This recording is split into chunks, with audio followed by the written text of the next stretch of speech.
एक जनाजा, एक लाश और उसके चारों ओर खड़े थे दुनिया के सबसे खतरनाक आतंकवादी। जी हां, आपने बिल्कुल सही सुना। पाकिस्तान के सिंध प्रांत में एक आतंकी की नमाज जनाजा के दौरान जो कुछ हुआ उसने भारत ही नहीं बल्कि दुनिया के तमाम खुफिया एजेंसियों को सतर्क कर दिया। नाम है सैफुल्लाह खालिद। लश्कर तैयबा का वो ऑपरेटिव जिसे भारत में गाजी अबू सैफुल्लाह के नाम से जाना जाता था।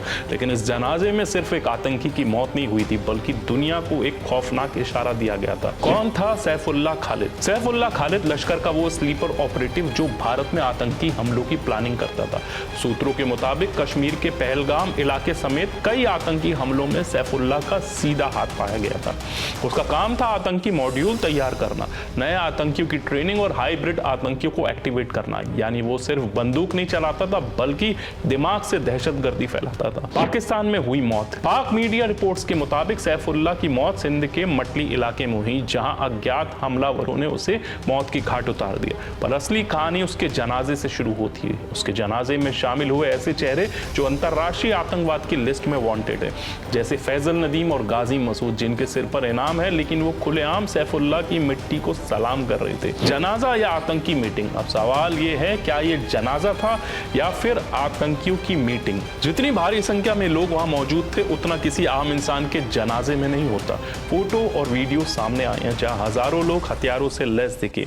क्या ये सैफुल्लाह की मौत पर मातम था या आने वाले प्लान का ऐलान? भारत के लिए क्या खतरा? भारत के लिए सिग्नल साफ है, लश्कर फिर से एक्टिव हो रहा है, स्लीपर सेल्स को दोबारा जगा रहा है। इस जनाजे में शामिल चेहरे वही हैं जो भारत में हमला करने के आरोपी हैं। कईयों की तलाश NIA कर रही है और पाकिस्तान उन्हें खुलेआम घुमा रहा है। क्या ये नया प्लान है या फिर से कश्मीर को जलाने की तैयारी हो रही है? पाकिस्तानी दोहरापन। एक और पाकिस्तान दुनिया के सामने कहता है हम आतंक के खिलाफ हैं, दूसरी ओर वही पाकिस्तान आतंकियों को शहीद का दर्जा दे रहा है। आतंकी का शव पाकिस्तान के झंडे में लिपटा हुआ है।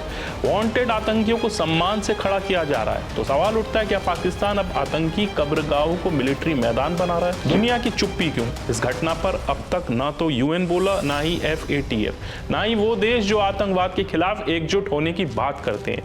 क्या ये चुप्पी डर है या फिर आतंकी अब सामाजिक कार्यकर्ता की तरह दिखे जा रहे हैं? भारत को अब दो मोर्चों पर एक साथ लड़ना होगा। सुरक्षा एजेंसियों को अलर्ट मोड पर रखा जाए, डिप्लोमेटिक स्तर पर पाकिस्तान की पोल दुनिया के सामने खोली जाए, क्योंकि अगर आज सैफुल्लाह का जनाजा इतने आतंकियों को एकजुट कर सकता है तो कल कोई और सैफुल्लाह भारत में खून बहा सकता है। सवाल यही नहीं कि सैफुल्लाह मरा कैसे, सवाल यह है उसकी मौत पर खड़े होकर जो लोग जिंदा हैं वो कल क्या करने वाले हैं। और इसलिए भारत को अब सिर्फ निगरानी नहीं, कार्रवाई करनी होगी।